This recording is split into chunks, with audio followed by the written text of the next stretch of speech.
right. Quiet in the studio. Chocks away. Chaps. Right. There's my usual saying there in my best British accent. Oh, there you go. Mark's got his sunglasses on to look like something out of Top Gun. No, I can't read them now. It's too dark. Right, this is part 2, and this is one with stats. And we have the Gazelle with us again. And Gazelle, has there been any updates on the electoral reform services of Warrington? Don't mention that. Moving on. I'm going to get in touch with the Electoral Commission because apparently they have a reputation. Yeah. Certainly do, and I'll tell you what, and about electric, they'll be getting a shock in the morning. I think everybody's getting a shock. Apparently, all the electricity bills are going down.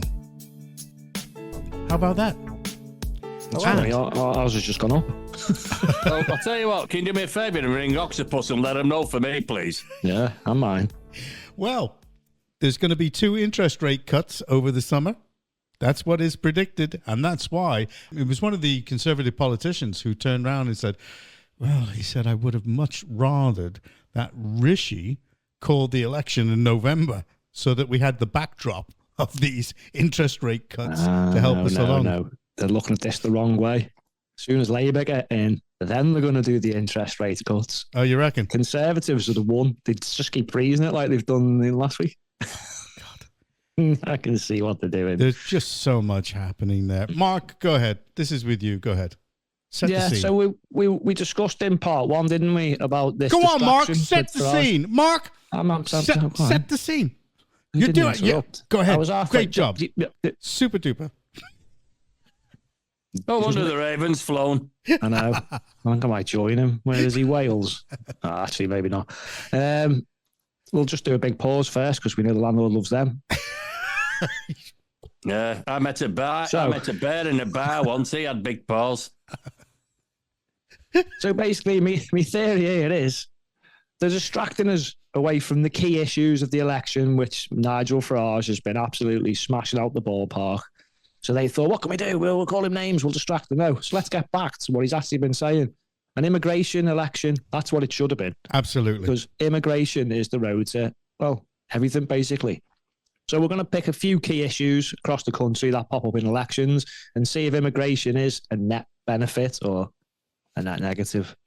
Shall we see? So we'll look at the economy. This is tricky actually because you look at conflicting studies, probably because it's actually impossible to work out. Yeah. But in my opinion, a bit like the climate issue, it's slightly biased towards a net benefit immigration, obviously. But still, the consensus is when it's lower skilled workers and workers from outside the EU with more dependents, they are net negative and it hurts lower paid workers who actually live in the country and it increases poverty. So when you look at Migration Watch, they said nearly 60% of all foreign workers are employed in unskilled jobs. And it's rising. Or they're on benefits. Yeah. So they're basically saying, well, that other 40% outweighs the 60. But if it's increasing, that 40% is only going to get smaller. So when it gets to 100% of unskilled workers, is it still going to be a net positive? It won't be, will it? No, it won't. He's right to bring it up because the numbers are just phenomenal. And the prediction of the numbers going right up to 2036 is just crazy. I mean, why would you want to bring all these people in unvetted? We don't know who they are. We don't know what their criminal records are like. I don't even know that MI5 and MI6 know what their criminal records are like. I have no idea how these people are just coming in, throwing all their paperwork overboard, and then they're coming in and they're being given phones. Paperwork. Dicky Dum Dum. Des O'Connor, that's a criminal record. In a bond. Yeah. Go ahead, Mark. If it is a net positive, then it doesn't seem to reflect on the economy. No. We haven't seen it, have we? No. So I think if unskilled migration increases, like I say, then we're probably going to get the answer to the question, but it'll be too late then.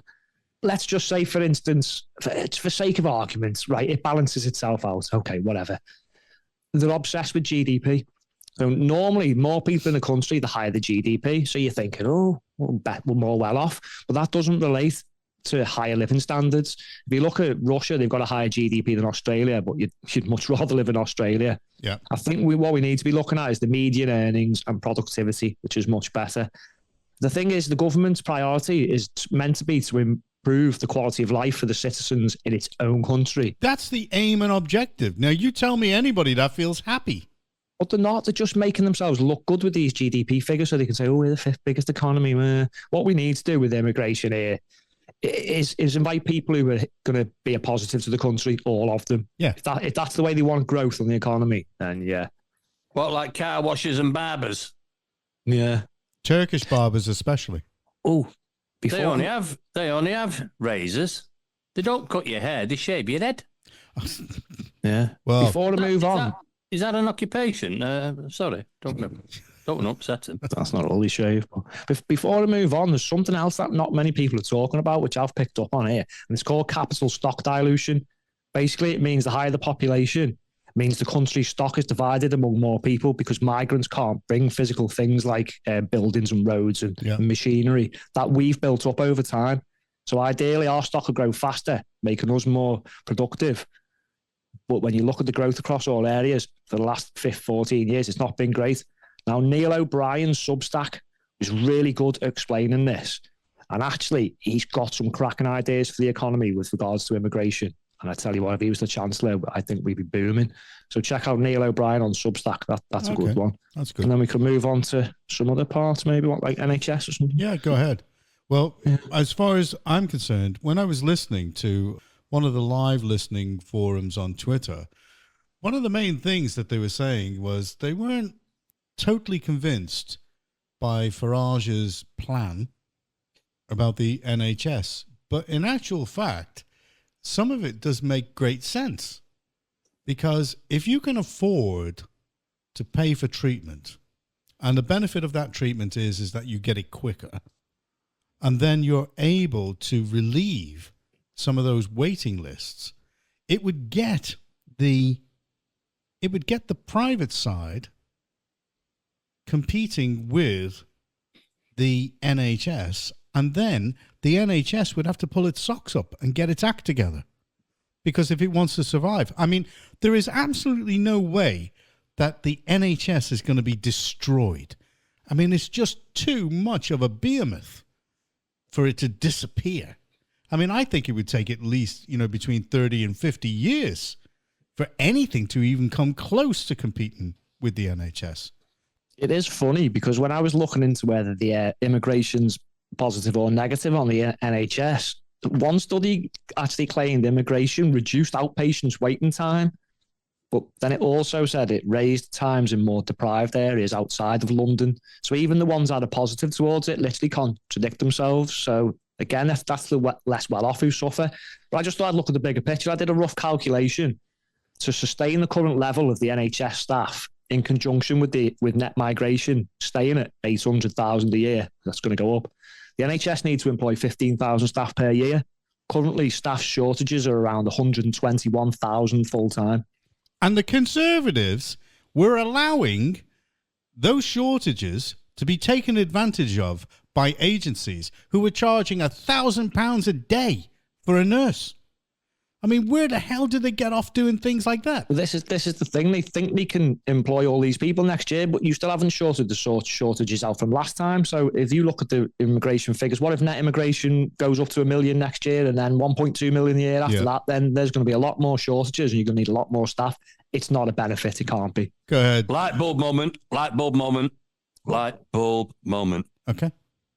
What we need to do is open car washes in hospital car parks. But you're charging for car parking as well at the same time. Well, we'll make more money, and we're going to start with 120,000, have we? Vacancies, shortages. That's just full time.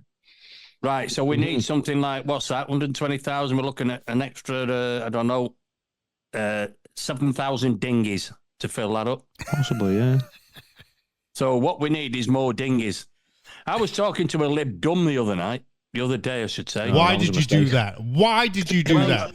I don't call them because lib dums. I call them glib dums. I'm surprised he can speak. I was caught in a corner, right? All right. Now, I was caught in this corner. I was doing a cross-party thing, but this lib dum was there. Anyway, and he said, we're not having enough babies. I'll tell you. Well, he's right, because we're going to come on to that as well in a minute. But... He said, we're not, the British, us, the British people, we're not making enough babies. And I said, well, I'm going at it like a rat in a drain pipe, right? But the point is, and I said, so what are you saying? That we need... Obviously, we're talking about the discussion. We're talking about the discussion. Oh, yeah. Sorry, the discussion, of course we are. Yeah, right, okay. Nothing else. What have we on about? Okay. And it was on about it was a triangular discussion, and this lady was there who works for the NHS, and he said that what's happened is in England, the British are not producing enough babies, and I said, what? So we need more people? Where do you get that from? And he said, well, we do because we're not. And I went, it's not sustainable. Yeah, with no housing, we're struggling at the moment. It's not sustainable. And what the hell? We're not having babies. What's that got to do with the conversation? Yeah, well, that's a lib dum. I'm sorry, that's a lib dum. You know, who suggests we go back into the EU to get even more migrants? Well, no, we don't want any more migrants. Ain't gonna happen. I think that message has got through well and clearly now to the establishment. Go ahead, Mark. It's not to the lib dums. You're talking about fertility rate, which pops up under education.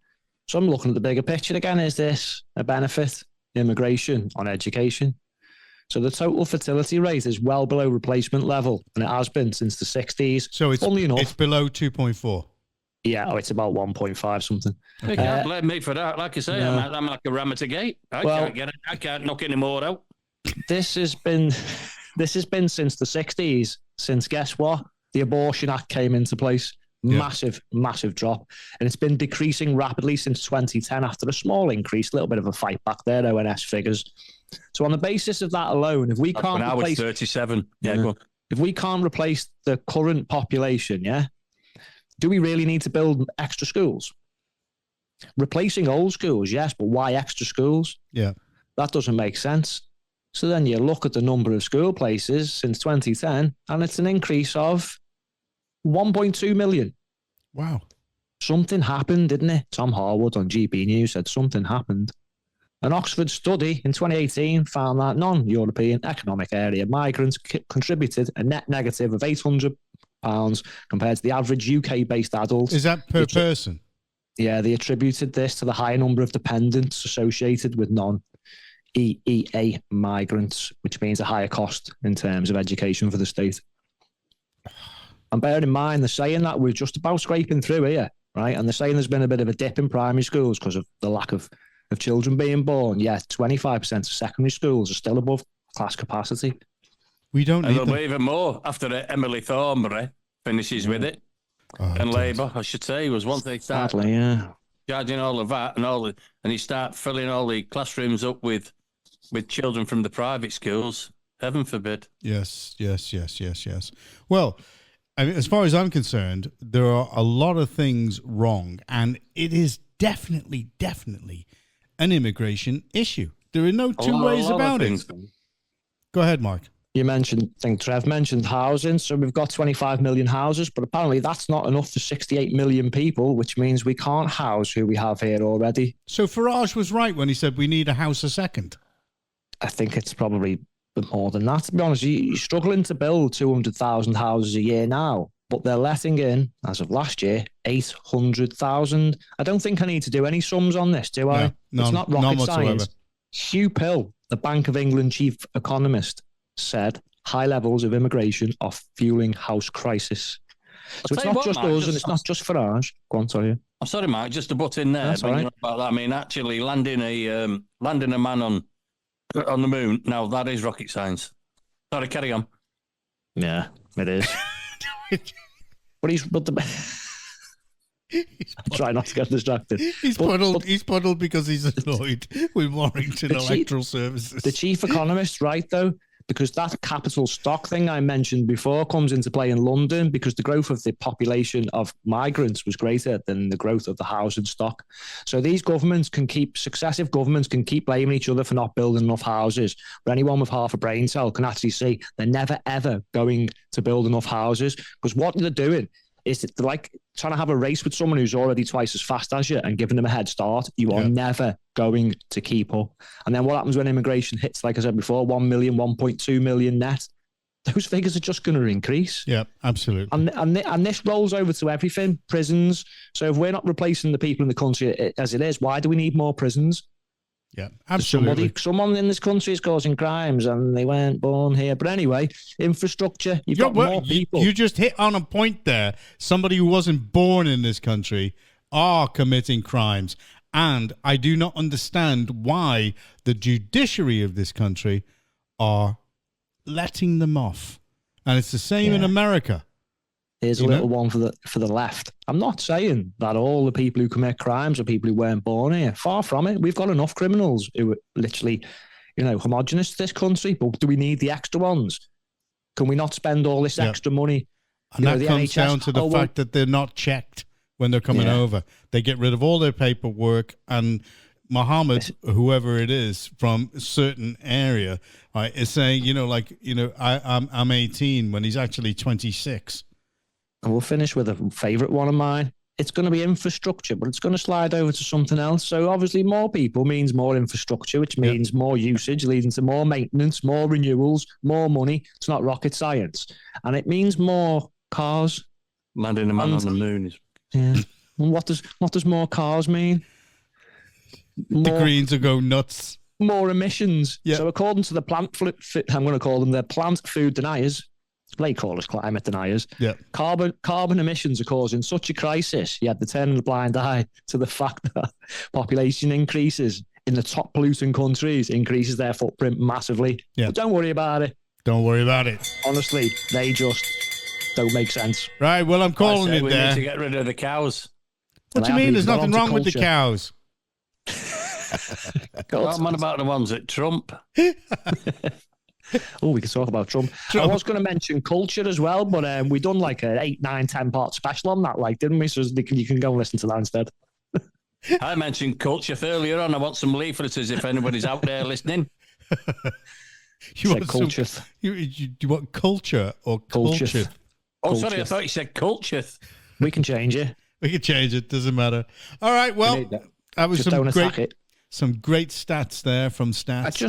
I just thought, look, they're trying to distract away from the key issues here, and we need to get back to the key issues, which is Farage is absolutely hitting the nail on the head with everything he's saying, and they're absolutely, pardon my French, but the crap in the pants. Yeah, absolutely. Absolutely. Yeah. Well, there you go. Well, that's the end of that one, and that's the end of part 2, and that's the end of the podcast for this week. No, it's not. What do you mean? It never is. No. The end of the podcast for this week? I've got a couple of things to say. I mean, I love my mum, and everybody knows that. Everybody loves a mum, don't they? And my mum's looking over me in heaven now. But I remember her telling me, well, she told me a long time ago, actually, she said, you might not be the thickest bloke in the world. But, no, she did. She said, you might not be the thickest bloke in the world, but you better hope he doesn't die. Right? And I remember those words. And also, we had, the man that sung the Okey Cokey, remember him? And they all shouted, no. Well, apparently they couldn't close the lid on his coffin, right? Now, this is not rude, this is not rude, right? Because every time he put his left leg in, he put his right leg out, apparently. That's what I heard. So I'll leave you with that. That is such a dad joke. That really is a dad joke. Well, that's what it's all about. Indeed. That's what it's all about. Okay, well, that's it. The end. Finito. So don't forget, people, all our subscribers, all my OnlyFans subscribers, all my... Oh, no, I can't mention that on here. But anyway, don't forget, vote reform.